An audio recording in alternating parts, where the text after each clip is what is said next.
श्राद्ध पूजा विधि। हिंदू धर्म में श्राद्ध को बहुत महत्वपूर्ण माना गया है। शास्त्रों में पितृयज्ञ या श्राद्ध कर्म के लिए अश्विन माह का कृष्ण पक्ष नियुक्त किया गया है।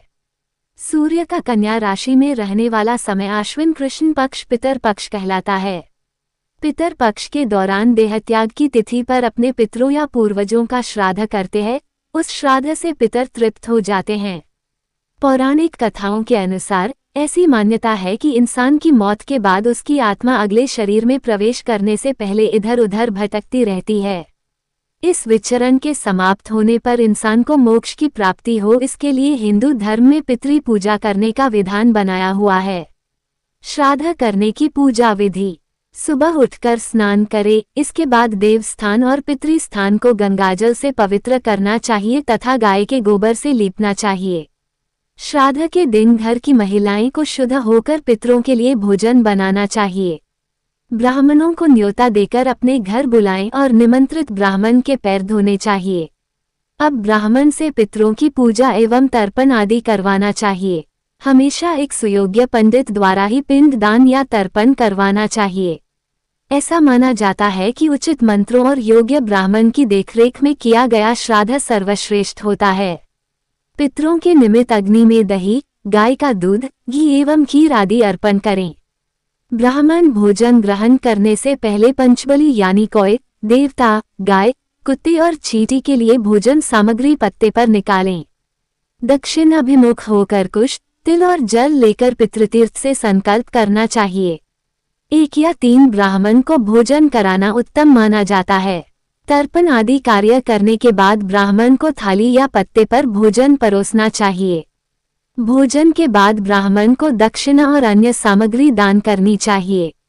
श्राद्ध के दिन गरीबों और ब्राह्मणों को दान अवश्य करना चाहिए। वस्त्र, अनाज, गुड़, चांदी, गौ, भूमि, तिल, स्वर्ण, घी, नमक आदि का दान अवश्य करें। श्राद्ध करने की सामान्य विधि।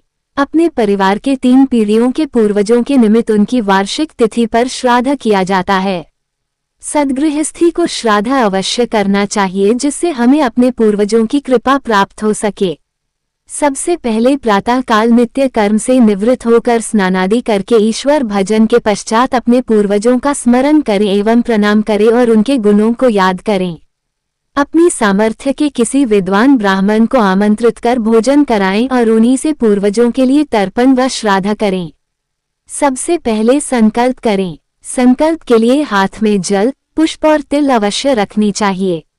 ऐसे ले संकल्प। ओम तत्सत। अद्य गोत्रोत्पन्न। गोत्र बोले नामहम, नाम बोले आश्विन मासे कृष्ण पक्षे तिथौ वासरे स्वपित्रे पिता पितामहाय दादा मात्रे माता मातामहे दादी निमित्तम तस्य श्राद्ध तिथौ यथेष्ट सामर्थ्यम श्रद्धानुसार तर्पण श्राद्ध ब्राह्मण भोजन च करिष्ये। इस संकल्प को हिंदी में भी बोल सकते हैं। आज गोत्र में उत्पन्न मैं आश्विन महीने के कृष्ण पक्ष की तिथि को अपने पिता, दादा, माता, दादी के निमित्त उनकी श्राद्ध तिथि पर इच्छा, सामर्थ्य और श्रद्धा के अनुसार तर्पण, श्राद्ध और ब्राह्मण भोजन कराऊंगा। उसके पश्चात तर्पण हेतु किसी बड़े बर्तन अथवा परात में शुद्ध जल, गंगा जल, दूध, दही और शहद, काले तिल एवं कुछ पुष्प डालें। इस अवसर पर पितृतर्पण के साथ साथ देव तर्पण और ऋषि तर्पण भी किया जाता है।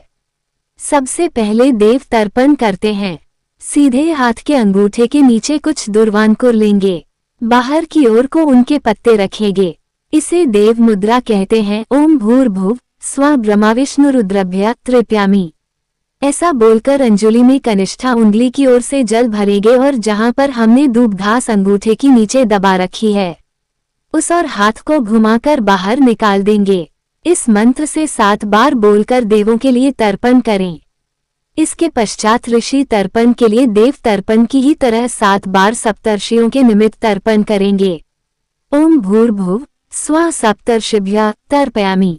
इसके पश्चात उस दुर्वा घास को अंगूठे के नीचे से निकालकर 5 उंगलियों को एक साथ मिलाएंगे। इसे पितृ मुद्रा कहते हैं। उसमें दुर्वा घास दबा लेंगे।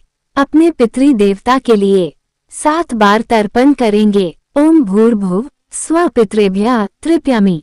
ऐसे मंत्र को बोलकर कनिष्ठा उंगली के नीचे की ओर से जल भरेंगे और हाथ को सीधा करके उंगलियों के बीच में से परात में छोड़ देंगे। पिता के लिए ओम भूर्भुव स्व पितृभ्यः तर्पयामि। माता के लिए ओम भूर्भुव स्व मातृभ्यः तर्पयामि। दादा के लिए ओम भूर्भुवः स्व पितामहेभ्यः तर्पयामि। दादी जी के लिए ओम भूर्भुव स्व मातामहेभ्यः तर्पयामि। परदादा के लिए प्रपितामहेभ्यः बोलेंगे। वैसे तो यदि विस्तार में जाएंगे तो अपने पिता के कुल की 5 या 7 पीढ़ियों के उच्चारण करके तर्पण करते हैं और अपनी नाना पक्ष की भी 5 पीढ़ियों का उच्चारण करके तर्पण करना होता है, जो किसी विद्वान आचार्य के द्वारा ही कराया जा सकता है। जनसाधारण के लिए उपरोक्त विधि ही सबसे उपयुक्त है। तर्पण के पश्चात अपने पूर्वज की रुचि का भोजन बनाकर थाली में रखें और 6 पूरी अथवा पराठे या रोटी रखें। उनके 6 भाग इस प्रकार करें। प्रत्येक पूरी पर जो भी वस्तुएं बनी है सबको थोड़ा थोड़ा रखें और उसके पश्चात उनके ऊपर से 2 बार जल फेरें। एक भाग गौ बलि, दूसरा भाग काक कौवे हेतु बलि, तीसरा भाग स्वान कुत्ते हेतु बलि, चौथा भाग पिपलिका बलि चींटियों हेतु, 5वां भाग विश्वे देवा सभी देवताओं के लिए और 6ठा भाग चांडाल बलि। कौवे के निमित्त एक भाग निकालकर घर की छत पर रख दें अथवा खुले मैदान में रख दें। बाकी सभी पूरियों को गाय को खिला दें। तत्पश्चात ब्राह्मण को भोजन कराएं। ब्राह्मण न मिले तो किसी धर्म प्रचारक या योग्य पात्र को खाना खिलाएं। उसके पश्चात ब्राह्मण को दक्षिणा देकर विदा करें। उनके पैर छुए उसके पश्चात स्वयं भी भोजन करें। ये जानकारियां धार्मिक आस्थाओं और लौकिक मान्यताओं पर आधारित हैं, जिसे मात्र सामान्य जनरुचि को ध्यान में रखकर प्रस्तुत किया गया है।